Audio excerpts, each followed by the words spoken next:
What's good, everybody? This is Y and Z. You know what it is. It's just a conversation between the generations Y and Z. I represent the Y, Jay Clark. That young whippersnapper right over there is the Z.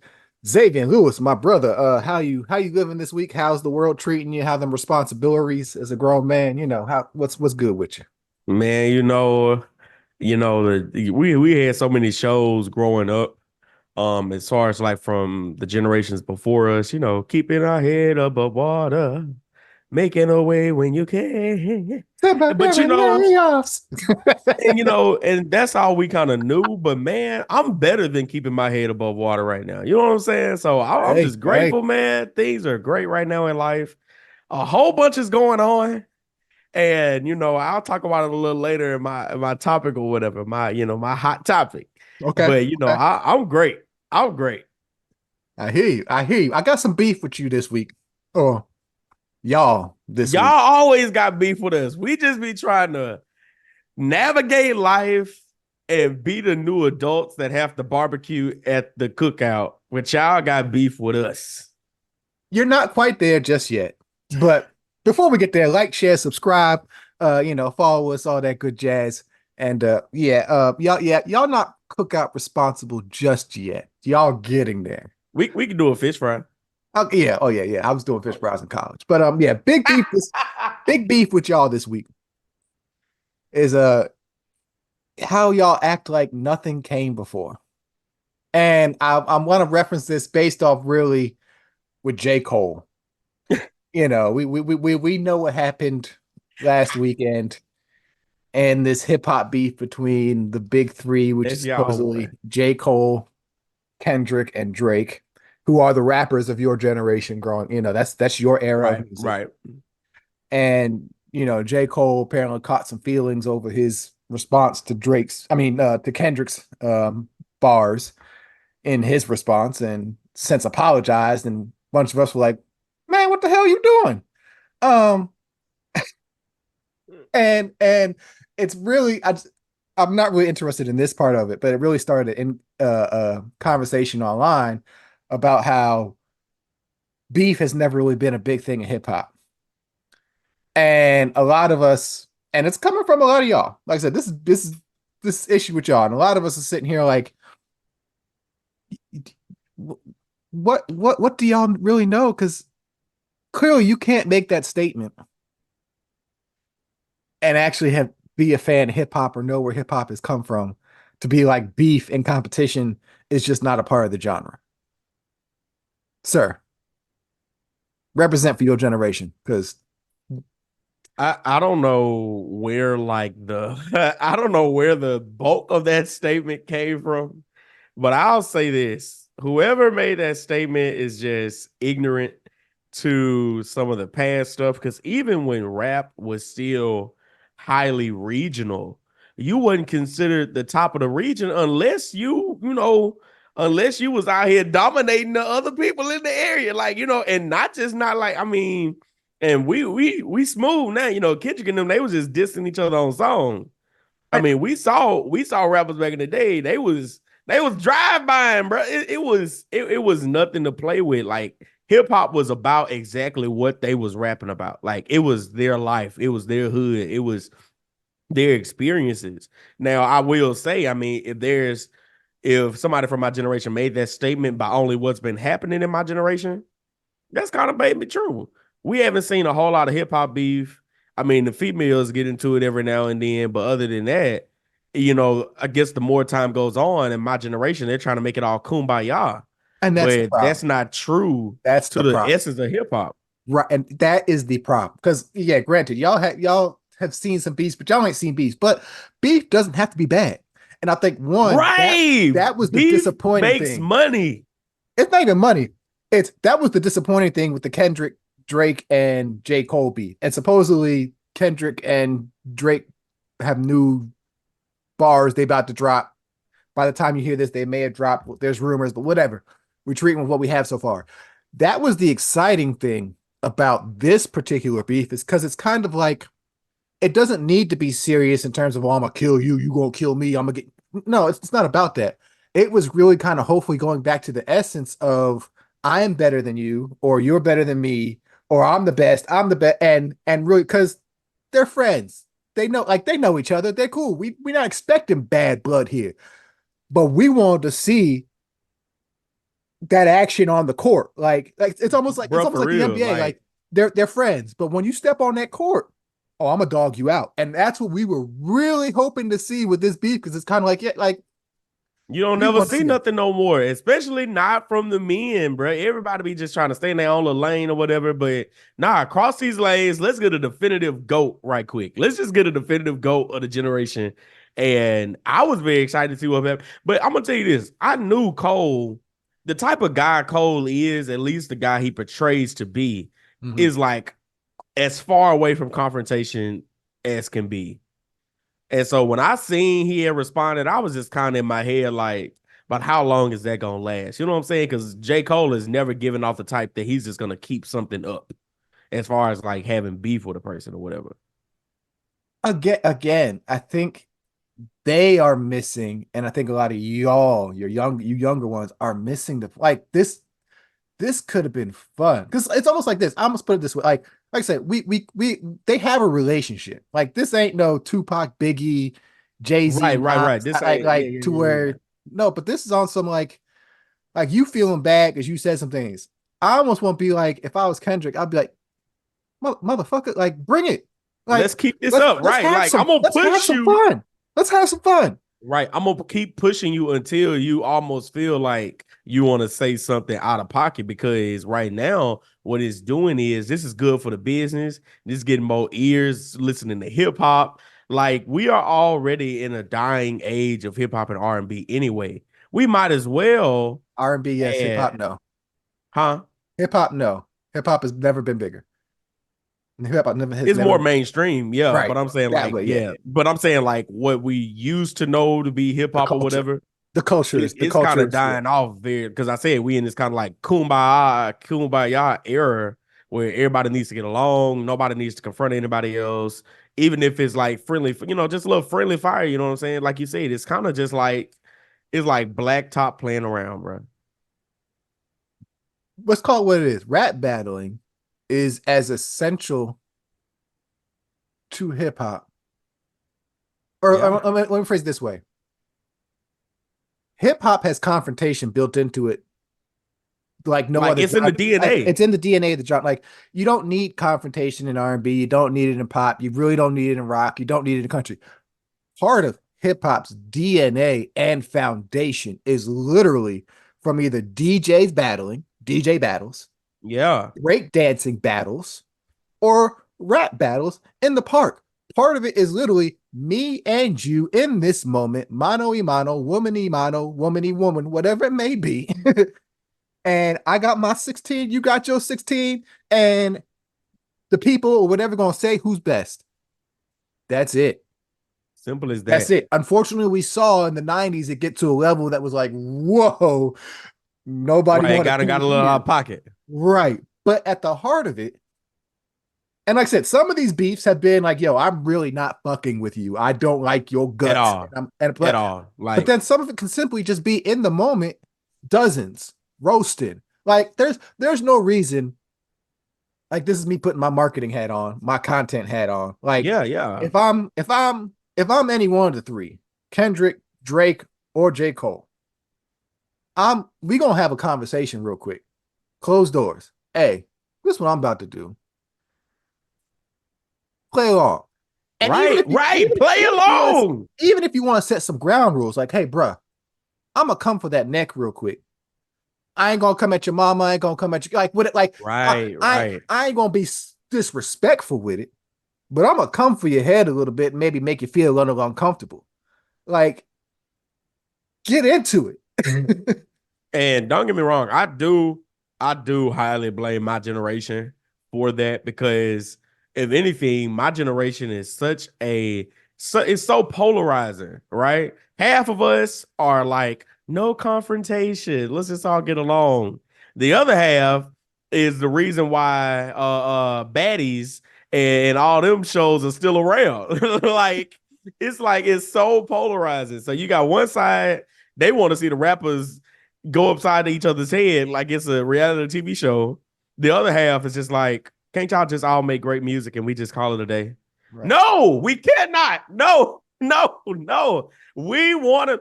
It's not like we asking to see them duke out. We ain't trying to see them fist fight.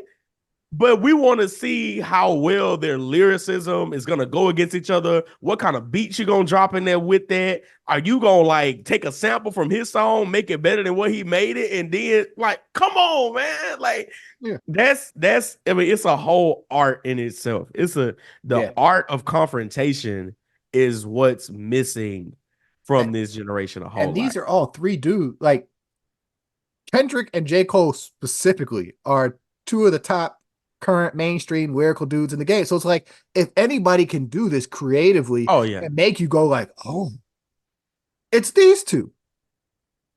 And to have it to get to that, like it what lasted 2 weeks? Like literally, 2 J. Cole dropped the weeks. song on Friday, and by Sunday he was apologizing. Like, come on, bruh.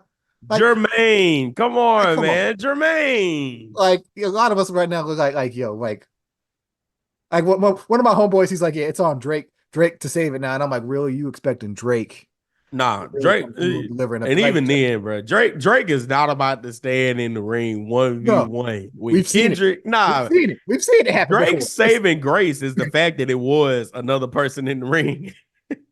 Which Well, and 1v1 Kendrick? what makes it sad too is you kind of mentioned it earlier in the beginning. The women in the game right now are straight up killing it. And they don't like each other. And they don't like Meg each and other. Nicki, they don't like each other. They throw shots in songs, social media, whatever, and we are all here for it. We all saw the City Girls essentially implode this week. Do you see what I'm saying? And it's like, but it's that kind of energy. It puts the show into it. It's because y'all's music is not carrying it enough for anybody to really care, which is sad. And so this was the moment was like, yo, okay, fellas, y'all got a chance to really bring some of that same energy, and it's just like, man, yeah, It was just so y'all. anticlimactic, very fast. Disappointed in y'all. Like, it's you ever just be like getting in the groove, and you getting in the groove, and then you be like, hold up, what happened? All the time, and then it's over with. All the time, especially when listening to y'all stuff. I'm like, oh, this is something, and then your minute and a half song, 2 minute song ends, and I'm like, oh, you leaving me here with musical blue balls, essentially. Like, I'd be like, yeah, I'm about to get it. Oh, really? You tease. It's over with. You tease. And that's exactly what that beef was, bro. Anyways, this is Y and Z. Conversation between the generations. Yeah. Z, get it together. I feel sorry for y'all. But what's on your mind this week, bro? Man, so let's just all take a couple baby steps back to 2020. The year of the pandemic, right? America up in shambles, the world in shambles. And one of the oddest things happens, I think, like 2020, 2021. And 2021 itself was still kind of weird, But can we talk about how they ran out of chicken legs, but didn't run out of chicken thighs? I am still appalled because I don't think enough people talked about this. How do you run out of chicken legs? You're not saying it's a shortage of chicken. You said specifically there is a shortage of chicken legs, but we have an abundance of chicken thighs. Now, I don't know what the anatomy of a chicken is, but they have 2 thighs, 2 legs, right? Yeah. 2 thighs, 2 legs, yeah. 2 wings. Mm-hmm. So if you got 2 legs, but you got I'm just not understanding. And, I got to come for your generation, Clark. I got to come for your generation. Because I feel like it was your generation that went to the store and bought up all the toilet tissue when they was like, coronavirus is going to happen. Like, why were you all buying toilet tissue? Like, what was the purpose? You all are the reason for all of the crazy fads during 2021, 2020. And I kid you not, because it was not us. I promise you it wasn't us. We was too busy having graduation, prom taken away from us. Okay, so you going into two different issues here. Number one, where is this coming from? Where is this coming from? This Like, because is you talking coming 2020, from. like we 2024. What's wrong? What brought this to mind for you? I decided to clean my camera roll. And I was looking at some memes in there and I was like, oop, oh my God, I forgot. How in the world do we go on a chicken leg shortage? So And the then I chick, just started piecing one and two together and I got three. so the chicken one is easy. It's Is all you. y'all. No, well, no, it's that I won't put this on a generational thing. This is just a people thing, and my wife is one of these people who I'm about to blame. This is hopefully I won't get in trouble over this. This is for all them people who are like, I don't eat the dark meat. I just eat white meat. And so when you have and it's a good number out there who are like, I don't eat that dark meat. Number one, you're missing out your blessing because dark meat is Juicy, tender. yes. And so when you have a segment of the population which chooses not to enjoy some of the finer parts of the bird and only sticks to that dry, dusty, flavorless piece of the meat, or eats like kids and can only do the legs and the wings, like my son. Um, you have overabundance of the good parts of the meat. So, like me, I was happy. I was like, oh yeah, more thighs for me. Bring them on. Bring them on. Hold up, pause. I'm glad you just said that. I just had a little segue. Uh-huh. Y'all forgive me. This is how I think sometimes. How do you feel about the conversation that children shouldn't have ribs at the cookout? Do you still agree with that in like 2024 era? Because I seen a post where a child had a hamburger, a hot dog, and a rib all on one plate. And I know growing up, for kids, it was hamburger, hot dog, maybe a chicken leg. So it depends. I guess we just hopping around today. The random mind is E. So in response to that, I saw someone who said they're like, it really depends on your background. Because for some Right, people growing up, that rib was just a normal thing. It wasn't a special piece of meat. right, right. So, and for other households, that rib was special. So Man, depending on what what? there may be. So really, I'm not here to judge in this circumstance. For me and my background, it was hit or miss. Growing up, there was sometimes it was like, yep, we got the ribs. Everybody partake. And then there were sometimes it was like, nah, this for the this the family dish only sometimes, or yeah, this just for the Right, adults, right, or if you was holding the function and there's a bunch of kids, you got all the cousins out there, or right, right, right. you got some kids out there who ain't family. Yeah, we may limit it to be like, okay, yep, kids, it's just hot dogs and hamburgers and chicken legs today. So it really depends on a variety of situations. I've seen them, I literally experienced them all. Like there were small family barbecues where it was like, yep, we had the ribs. I had me a rib on that plate. And then there were other And situations where it was like, yeah, and in it's an all attempt to be dependent fair. on. I mean, it's really on a child by child basis too, though, Yeah. because I mean, don't get me wrong. If a child can eat all that, go ahead, give it to him, bro. Yep. But I Yep. think the thing was when I was growing up, a lot of my family dynamic, it was just like, if I give it to you, are you gonna eat it? Yeah. And that's how I am Because with my son right kids, now. It's he can have whatever he wants, but I'm not gonna be like, okay, yep, here's your burger, here's your chicken and your rib. It's gonna be like, okay, no, we're gonna start you with what right, you want right, to eat right, right. first. If you want some more and you want to try this, We'll discuss it fine. then. Or what happens a lot is his mama will cut him off. Like his mama might have a rib. She's like, all right, let me cut off a little bit of this for you and give Oh it to man, you. that's how I started my Yeah, tastes in life, man. yeah, My mom and my dad, bro, they'd just be like, "Hey, okay, here, take a little piece," and then I was like, "Oh, yeah, yeah. So there's that's what his more." mama do. Me, I ain't cutting you off a little piece, little bruh. Nah, I need all this rib. And Okay, that was a little segue. I'm sorry, no, guys. wait, before you finish. And sometimes here's me in my grimy dad mode. Sometimes, depending on what the food is, be like, okay, I want me a second rib, and maybe the ribs is limited. Yeah, little man, here's your rib. I know you ain't gonna take a bite or two. Daddy, I'm full. No problem, son. Bring that over here, and I'll finish that off for you. Bruh, I cannot wait to do some that's next level dad thinking right there, man. That is not anything that I can do. I can't do that as an uncle. You know what No, you I'm can't. No, saying? no, no. That's But parent privilege on me. a dad can do that right there. Yeah, like, oh, you want a burger and a dog? Okay, cool. I'll make your plate first, and I'll be like, okay, I'm not gonna make me a burger necessarily because I know he ain't gonna eat that. Right, right. You know, And you make his burger just the way you want it made, so you know it's already right and ready for oh, you. let me be real grimy. Let me be real grimy. Oh, he just likes mustard. I put a little mustard and ketchup and cheese. Oh, Daddy, this on here. I don't want this. Oh, no problem, son.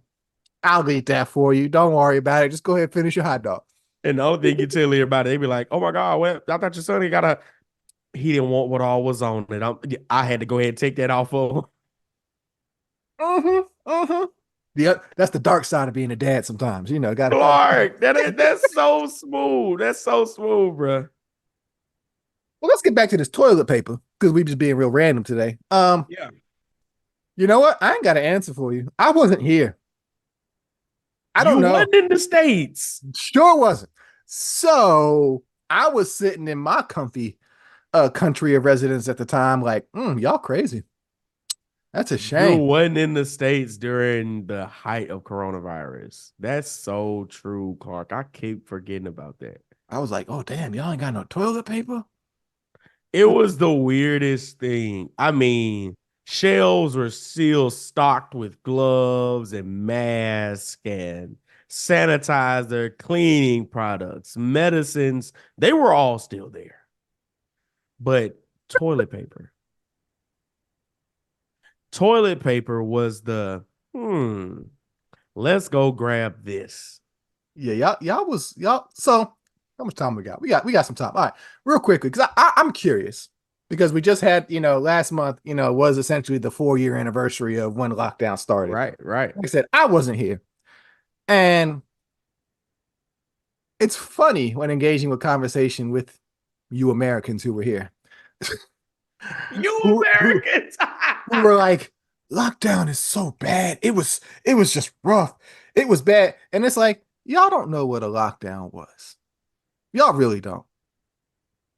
Bro, Americans were so entitled during the time period.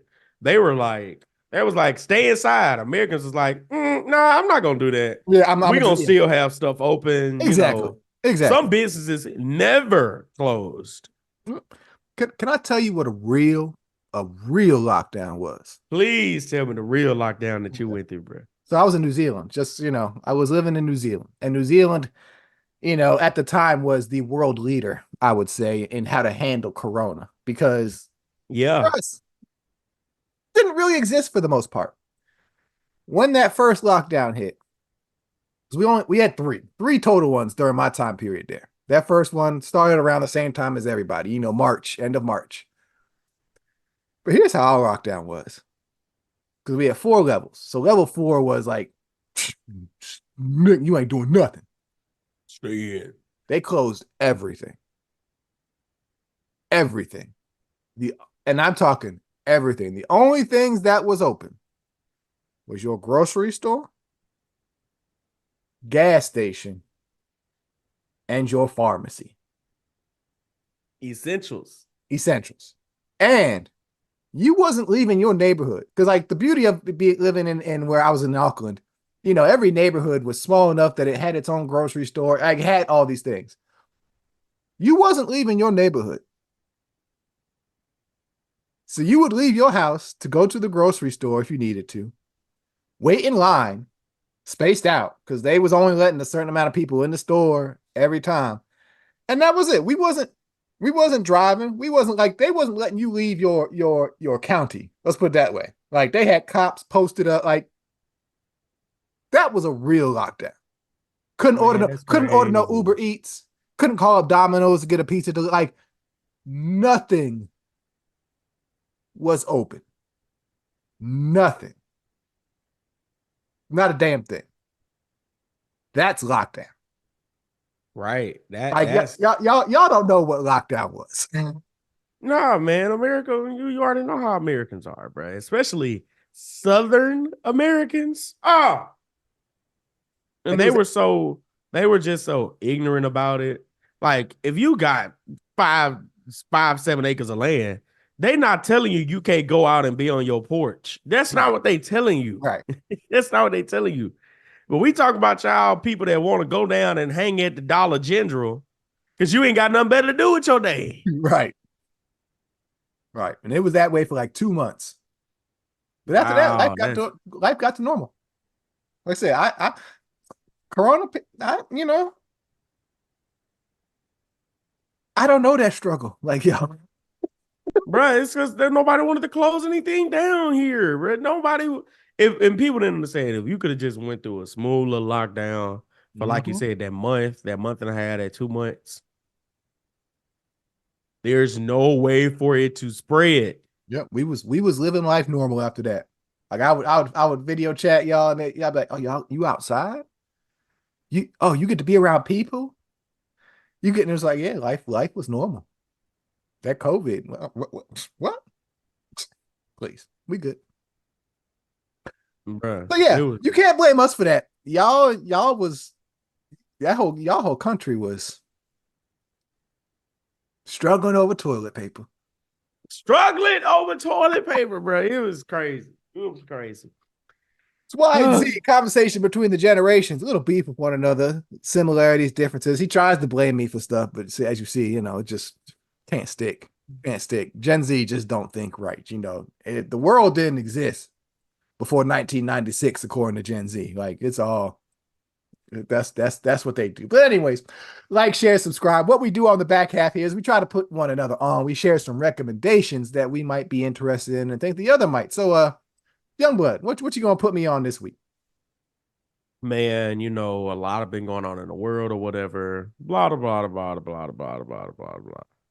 But I think what everyone needs just to like reintroduce into their lives is What a different. the Harry Potter series. I've been re-binging the Harry Potter movies, and wow, because I know the readers always will come for me. They always will. The book readers, we understand a few adaptations were off translating from the book to the film. But it's still a film series worth binge watching. I rest my case. I'm good. I've read the books and I've seen all the movies, but this just not. It's never been a thing to me. It's like, oh yeah, like if I'm watching TV and channel surfing and it's like, oh, I come across Harry Potter on. Yeah, no, I'm good. That's just not my thing. It's just not. It's just not. Sorry. You okay? Pick your jaw up. Close your mouth.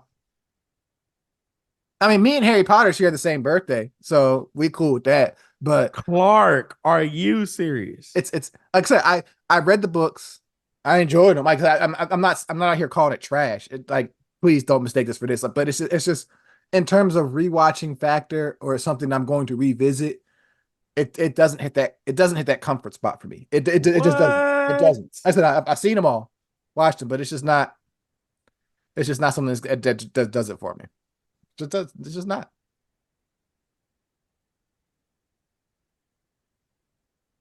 I don't know what to say to that. I wanna try to persuade you, but you You're sound not going pretty to. well persuaded. You're not going to. Like I said, I could see maybe if it was something I've never experienced, but like, yeah, the movies they don't do nothing for. When is the last time you watched them? Probably when the final one dropped.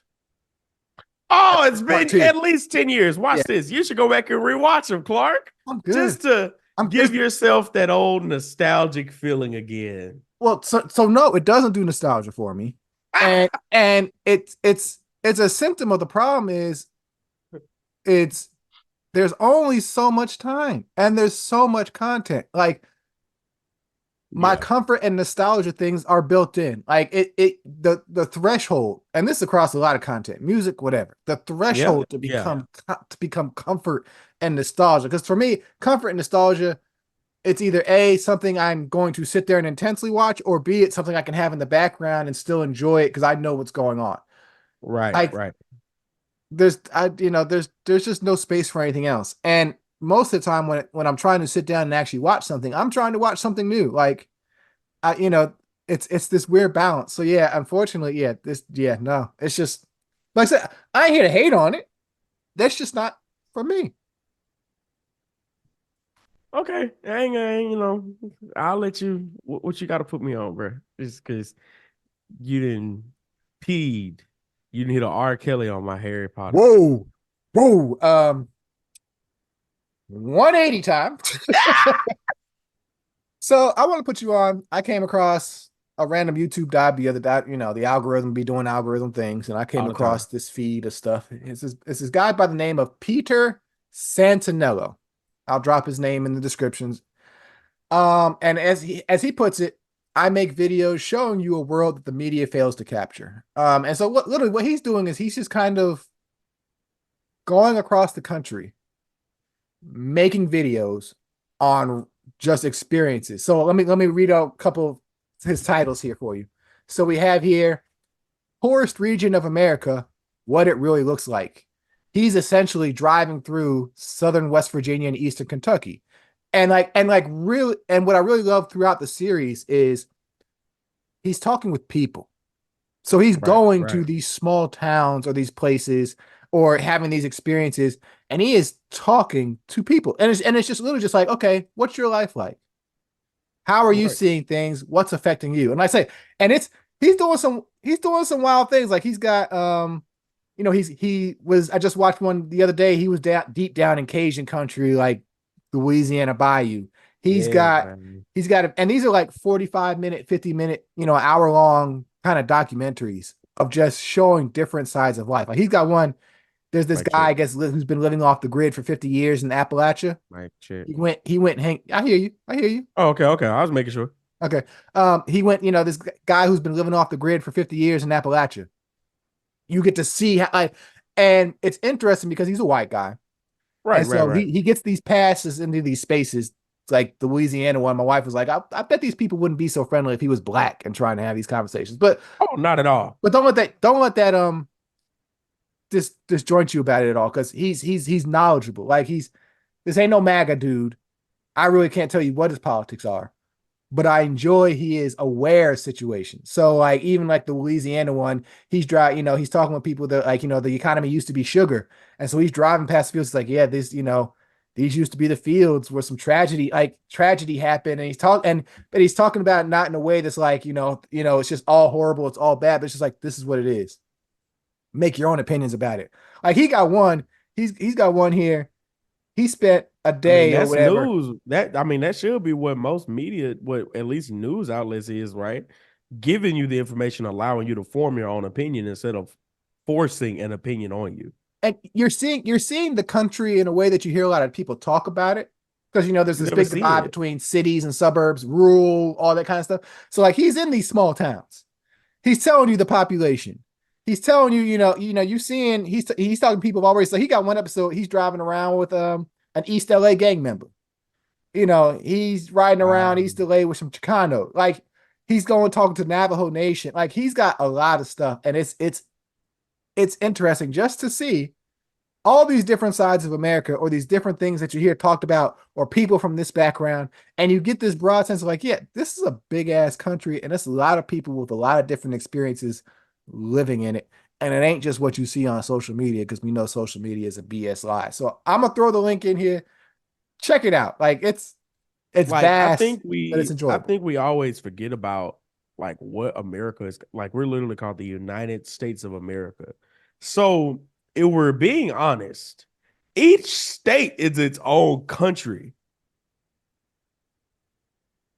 Essentially, each state is its own country. That just and all these countries came together and was like, we're just gonna be one big country. And it's like I said, and we sit in a lot of people nowadays sit in a point of privilege to an extent to where it's like, yeah, I live in the big city, so I know the big city. Or even like I'm sure you came from a small city back in the day, so you kind of get Yeah. so it's interesting. what we see perceived via social media is this one thing, but it's like, no, it's not. It's there's a lot out here. And so it's been something that, like I said, it's one of those things that just came up in my feed, was like, okay, let me check it out. And he's definitely a dude that has caught my eye with what he's been producing. Like I said, it's simple videos. He's just driving around with the camera. It's pretty interesting to see many different aspects and experiences of this country that if you're not traveling or going around, you're not seeing it You yourself. just won't ever, yeah, you won't even ever Yeah. think to know to see like that. Like, you know what I'm saying? Like, I know I'll never travel to North Dakota, but like, what's there? Right. And he's not in the big city. He's like, okay, here's this small city or small town, what people picture, Main Street America. Every small town Right, with its little right. main street, and maybe 1,500, 200, 2,000 people. And he's like, okay, so what's going on here? What do y'all do? How's life? You know, oh, y'all trying to bring some businesses back. Okay, and what's also interesting is, because this just came to mind, because it's a theme I've noticed pop up. A lot of these towns, the ones we always hear, we're trying to bring jobs back. We're trying to bring industry and all these Right. towns. What's interesting is it seems a lot of these towns that now are defunct, or people are leaving. The shift happened 20 years ago, which is a little wild to think. It's More not than like, 20.